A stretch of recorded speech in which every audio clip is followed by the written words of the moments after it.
tout gamin, ma vocation, c'est comment faire pour que les autres aient du talent. Donc j'ai jamais été en auto, tu vois, avec une espèce de mirador. Ça va, moi, je suis là, et puis il faut que je me la raconte, que je me biographe, etc. J'ai fait ci, j'ai fait ça, tu vois. Non, non, non, non. Et de plus en plus maintenant, c'est d'être à l'écoute et presque en découverte de trésors. Et entre autres, le trésor de l'avenir de la personne qui est en train de se développer à travers ce qu'elle ne sait pas encore.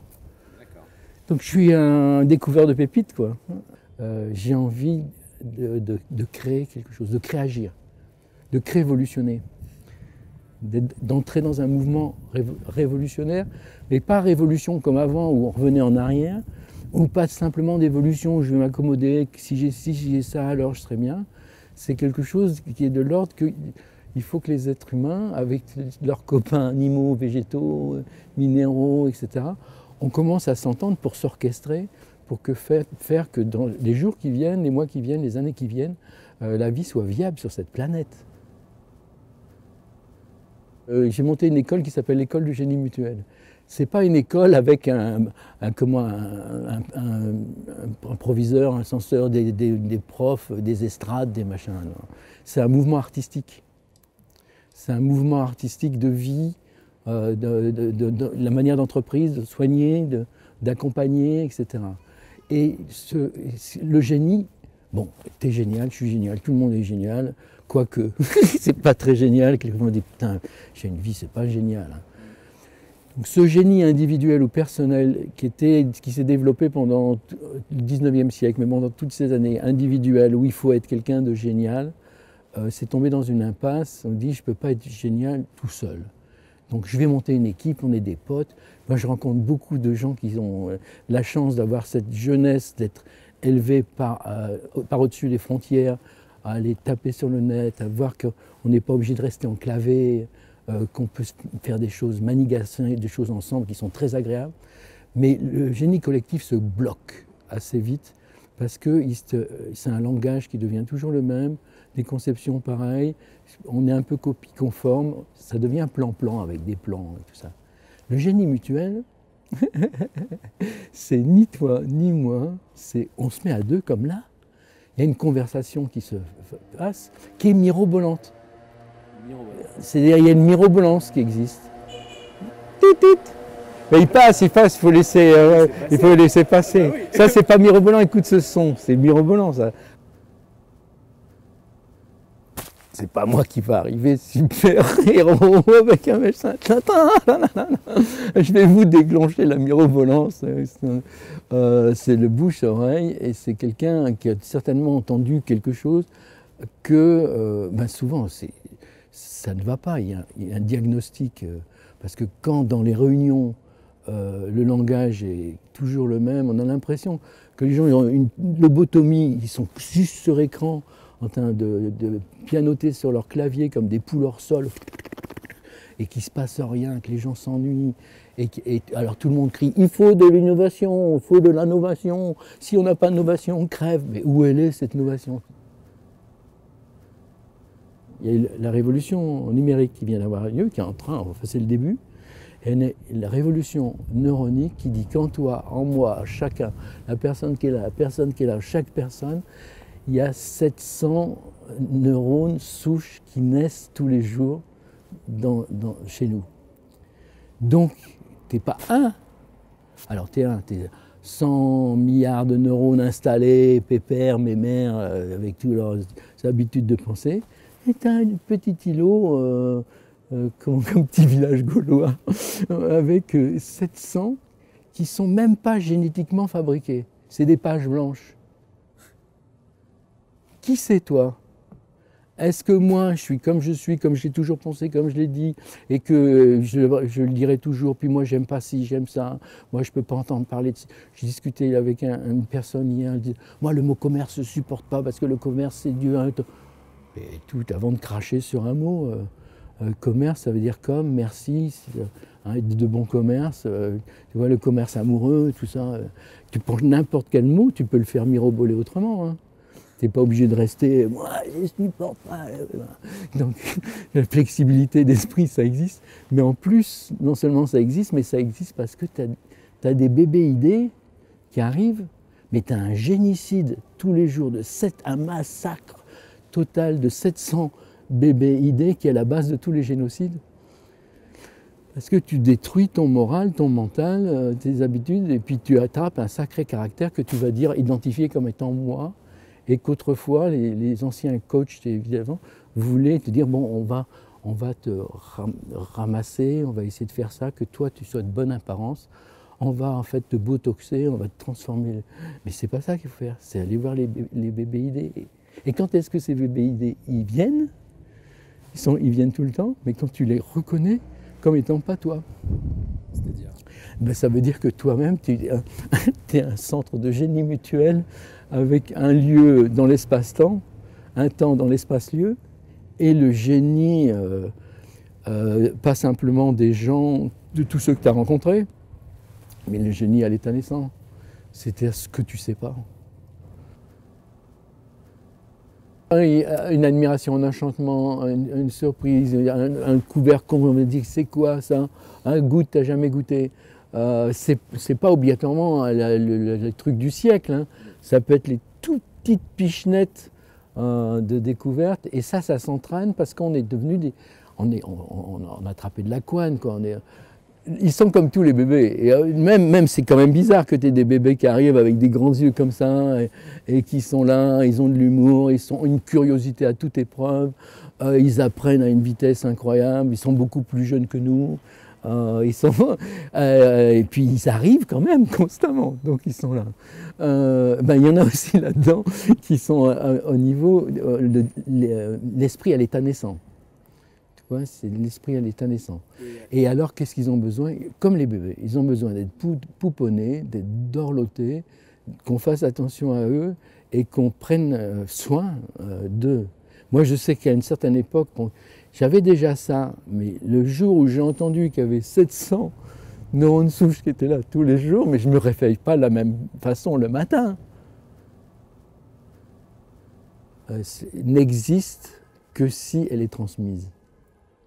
Donc il n'y a pas cette jeunesse-là, si je ne la transmets pas, par exemple, là, elle va disparaître. D'ailleurs, c'est peut-être très bien. Elle n'existe que. Donc la jeunesse d'esprit, elle n'existe pas sans la mirobolance. Sans le feu, c'est de se mettre à peindre, Il y a beaucoup de gens qui se remettent les mains, tu vois, de se remettre à dessiner, de se remettre à faire la cuisine, à faire le jardin, à remettre les mains à la vie. Et les mains, c'est incroyable. Parce que par exemple, quand le japonais, tu vois pas mal les militaires, les machins, ils sont comme ça, ils ont les mains comme ça, comme ça. Quand les enfants naissent, ils ont les mains comme ça. Il n'y a pas de main, il y a une espèce de... les Playmobil, là. Même tous les trucs, documents d'entreprise, il y a toujours ces personnages avec des mains comme ça. Quand ils naissent, il y a la mort qui vient et qui vient décéder un certain nombre de cellules pour faire que les mains puissent faire ça.